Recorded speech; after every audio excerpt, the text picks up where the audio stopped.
Hello, आपका मेरे channel my notes पर स्वागत है।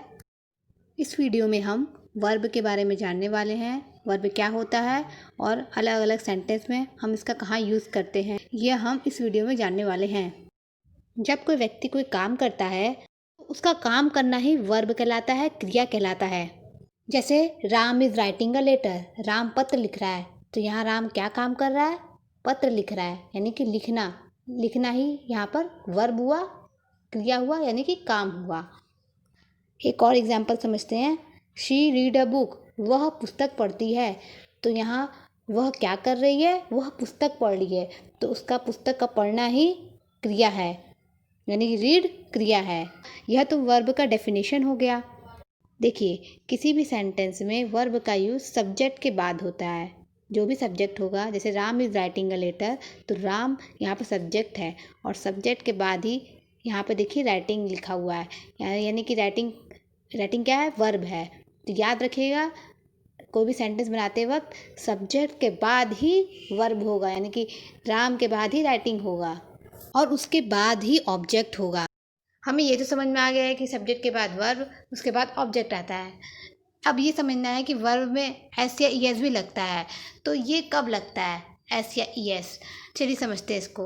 वर्ब में एस या ई एस पर्सन के आधार पर लगता है।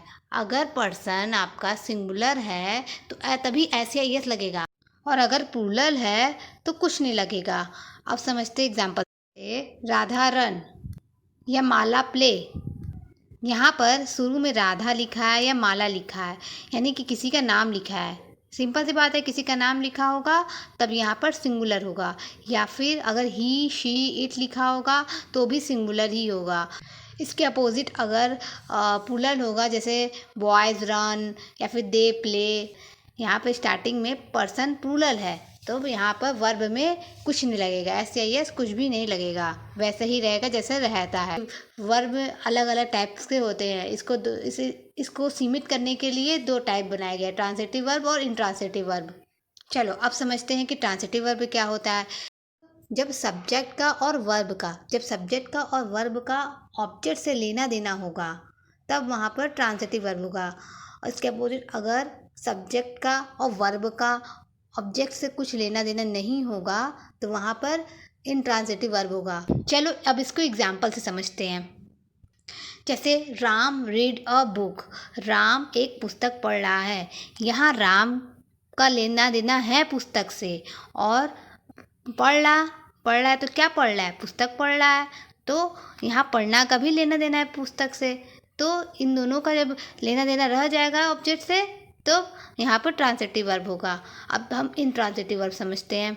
राम इज स्लीपिंग हियर या there, Ram is sleeping there, Ram वहाँ सो रहा है।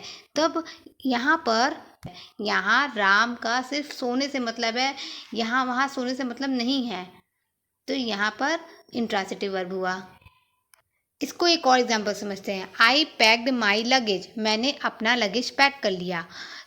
यहाँ पर लगेज का लेना देना है, मैंने अपना बैग पैक किया, तो यहाँ पर सब्जेक्ट का भी लेना देना है क्योंकि लगेज उसका है। और अब देखते हैं इंट्रांसिटिव वर्ब में। People packed in the hall, people pack हो गए एक हॉल में। तो यहाँ पर देखो, पीपुल का और पैक होने का हॉल से कुछ लेना देना नहीं है। पीपुल का सिर्फ फ़र्क क्या पड़ रहा है कि वो पैक हो गया है। हॉल का यहाँ पे कोई मतलब नहीं है। यहाँ उनको सिर्फ यही दिक्कत है कि वो पैक हो गए हैं। तो यहाँ पर जब किसी ऑब्जेक्ट से लेना देना नहीं होगा तब इंट्रांसिटिव वर्ब होगा। उम्मीद है समझ में आ गया होगा कि ट्रांसिटिव वर्ब क्या होता है, इंट्रांसिटिव वर्ब क्या होता है। क्योंकि एग्जाम में हमेशा पूछता है कि कौन सा वर्ब ट्रांसिटिव वर्ब है, कौन सा इंट्रांसिटिव वर्ब है। यहाँ पर वीडियो पूरा होता है। तो मेरे चैनल माय नोट्स को सब्सक्राइब कीजिएगा, लाइक कीजिएगा, और अगर कहीं आपको समझ में नहीं आया होगा तो कमेंट करके ज़रूर पूछिएगा। Thank you.